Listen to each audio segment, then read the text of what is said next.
সময় ভালে থাকিলে আনক সহায় কৰক আৰু সময় বেয়া হ'লে কষ্ট কৰক। সফল হ'বলৈ হ'লে ভাল বন্ধু প্ৰয়োজন।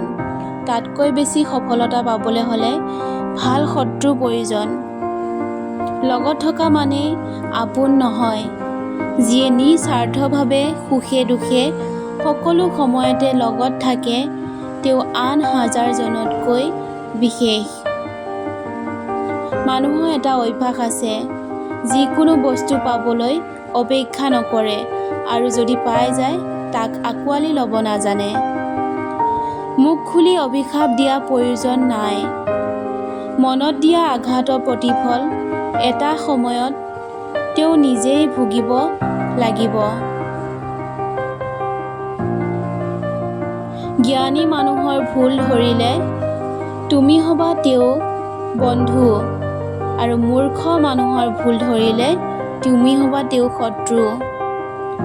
পৃথিৱীৰ সকলোৱে আপোনাৰ লগত বেইমানি নকৰিলেও আপোনাৰ পৰিশ্ৰম আৰু যোগ্যতাই কেতিয়াও বেইমানি নকৰে।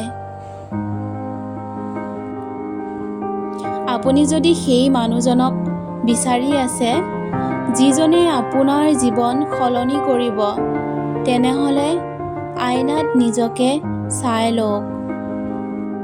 যদি কিবা কাম কৰি থাকোঁতে ভাগৰি পৰা, তেনেহ'লে বিশ্ৰাম লোৱা। কামটো এৰি কেতিয়াও নিদিবা। জীৱনৰ কঠিন সময়ত আটাইতকৈ প্ৰয়োজনীয় বস্তুটোৱে হ'ল ধৈৰ্য। নিজকে আনতকৈ সৰু বুলি কেতিয়াও নাভাবিবা।